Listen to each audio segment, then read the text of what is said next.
Fala galera, tudo bem com vocês? No vídeo de hoje eu queria contar um pouco para vocês sobre este livro fera pra caramba que eu tô lendo, é o Na Raça. Basicamente é o livro que conta sobre a história da XP Investimentos no Brasil, uma das empresas que eu considero aí mais relevantes quando o assunto é mercado financeiro nacional, tá bom? Bora pro vídeo então. Não sei se vocês sabem, mas a XP hoje é a corretora mais famosa e a maior corretora do Brasil. Ela também é dona de outras marcas muito conhecidas aí, tenho certeza, por muitos de vocês. Por exemplo, a Clear Corretora, a Rico Corretora e também a Infomoney são todas propriedades aí da XP. Além desses caras, a XP também tem alguns braços, tanto na parte de seguros, quanto também na parte de gestão patrimonial, entre diversas outras fontes aí de receitas que essa empresa tão grandiosa possui. Mas apesar do tamanho que a XP se encontra hoje, o começo dela, não sei se vocês sabem, mas não foi dessa forma. Na verdade foi bem sofrida, a XP começou muito pequena e eu quero contar um pouquinho sobre essa história tão legal que fala aqui nesse livro, né? Na Raça. O carioca Guilherme Benchimol, fundador da XP, era filho de pais divorciados, né? E durante a semana ele passava os seus dias com a sua mãe e aos finais de semana ele passava os seus dias com o seu pai. E o contraste na vida dele era muito significativo. Por que eu digo isso? A vida durante a semana com a mãe do Guilherme não era fácil não. Ela tinha uma situação de classe média, passava dificuldade às vezes e ele vivia nesse contraste, pois aos finais de semana iria passar os seus dias com o seu pai e o seu pai era um médico muito renomado no Rio de Janeiro, tinha uma situação financeira aí muito confortável, que acabava propiciando para ele diversões como, por exemplo, passear em Angra dos Reis com certa frequência, jogar tênis nos clubes mais caros do Rio de Janeiro, fazer aula de tênis. Inclusive ele acabou tendo aí vários relacionamentos na vida profissional dele que vieram através dos contatos do próprio pai. E um dos primeiros desafios do Guilherme, conforme ele foi entrando na fase de adolescência, era justamente escolher uma profissão para seguir.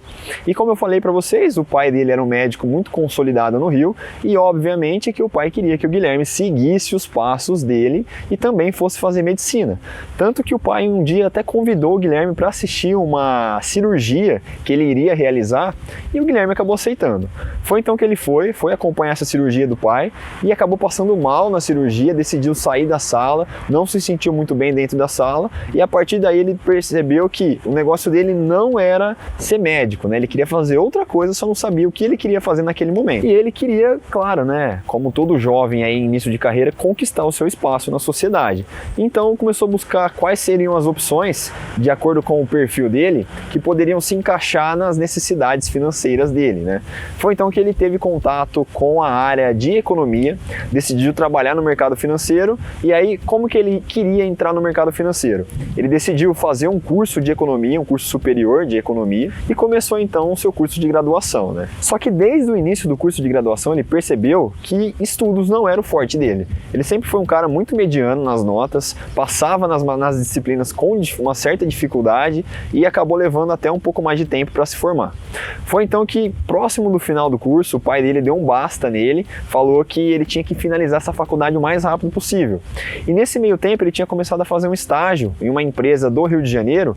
Era um estágio bem chato, segundo a própria opinião do Guilherme, porém, como ele queria trabalhar e queria ter uma certa remuneração, ele tinha acabado aceitando, né, essa proposta de emprego.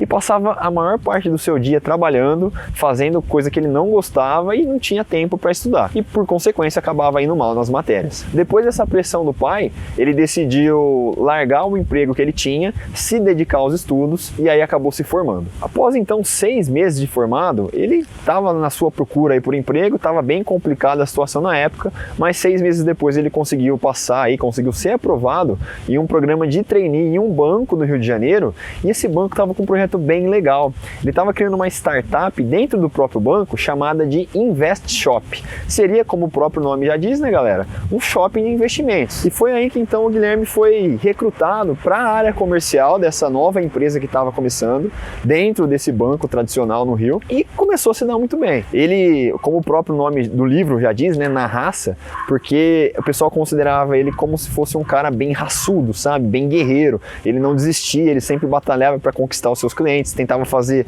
tudo do melhor possível para poder manter os clientes do lado dele. Então ele acabou se dando muito bem, pelo menos no começo da carreira dele, com essa empresa Invest Shop. Mas então veio o período de 2000 e 2001 que, não sei se vocês se recordam, mas estava estourando no mundo a famosa bolha das .com, que eram aquelas empresas de internet que estavam crescendo pra caramba, e aí muito se questionou se essas empresas, elas de fato iriam entregar resultados no longo prazo e de fato iriam sobreviver. Acabou estourando essa bolha no mercado financeiro, muitas empresas aí acabaram quebrando, as bolsas começaram a cair, e dentro da InvestShop, infelizmente, não foi diferente, né? Ela teve que fazer uma grande redução de custos, e aí no meio do caminho o Guilherme acabou sendo cortado. Então ele ficou muito chateado com tudo isso, muito depressivo com tudo isso, principalmente pensando na reprovação do seu pai, tipo, eu te avisei, você não deveria ter ido para essa área, você deveria ter seguido meus passos, eu te falei para você fazer isso, você não me ouviu. E muito preocupado com isso, ele tinha percebido que o Rio de Janeiro não era mais para ele, e aí ele acabou tomando a decisão de ir morar em Porto Alegre. Como ele tinha contatos com vários clientes na época de InvestShop, ele fez uma ligação com os responsáveis por uma corretora em Porto Alegre e acabou indo para lá. O responsável por essa corretora chamou ele para trabalhar como agente autônomo de investimentos e ele acabou aceitando o trabalho. No começo ele tinha um salário fixo mais a comissão de acordo com as corretagens que ele vendia, porém após 3 meses dentro dessa nova operação que ele estava conduzindo, a coisa não estava indo muito bem, então o responsável pela corretora acabou cortando o salário fixo dele e deixou somente a remuneração variável. Se ele vendesse, ele ganhava, se ele não vendesse, ele não iria ganhar nada.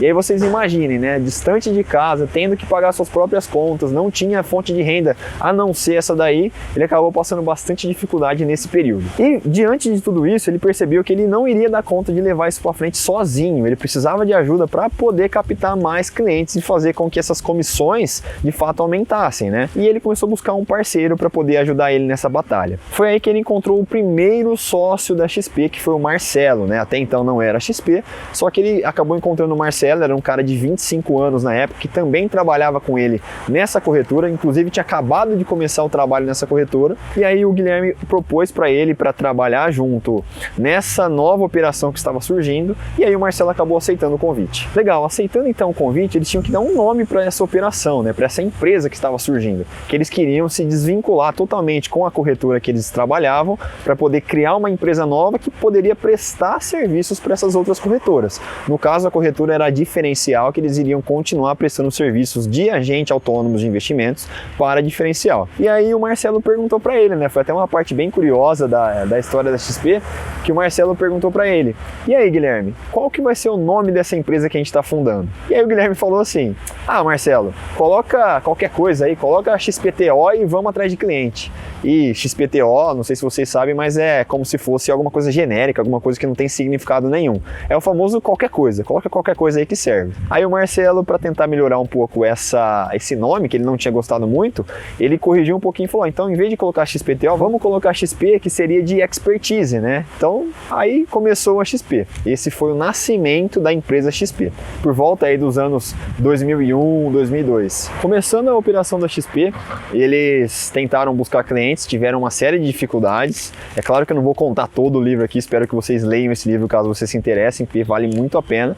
Só que eles tiveram uma série de dificuldades, acabaram encontrando também uma oportunidade de gerar receita através dos ensinamentos de cursos aí sobre Bolsa de Valores, que qual que era a estratégia dele? Primeiro vamos ensinar sobre a Bolsa de Valores, as pessoas que aprenderem conosco vão se transformar em clientes da nossa corretora, e aí eu vou receber as comissões aí de acordo com a venda de cada um dos ativos que esses caras comprarem, né? Essa foi a estratégia da XP no começo, que deu muito certo. No meio do caminho eles tiveram diversos problemas, mas também tiveram diversas glórias, e não é à toa que a XP se transformou nesse gigante que todo mundo conhece hoje em dia. E por que eu resolvi contar então a história da XP para vocês neste dia? Eu sei que tem muitas pessoas que têm diversos sonhos aí, diversas ideias para colocar em prática, e devido a diversos fatores elas acabam não colocando cada um desses sonhos em prática. A XP foi um sonho colocado em prática pelo Guilherme e pelo Marcelo, tiveram uma série de problemas, mas batalharam, seguiram em frente, conseguiram tirar isso tudo no papel e que transformaram essa empresa na gigante que é hoje. Então a lição que fica do vídeo de hoje e da história da XP é o seguinte: se você tem alguma ideia, se você tem algum projeto que você considera legal, tem muita vontade de fazer, não pensa muito não, coloque em prática, sai fazendo, depois você ajusta.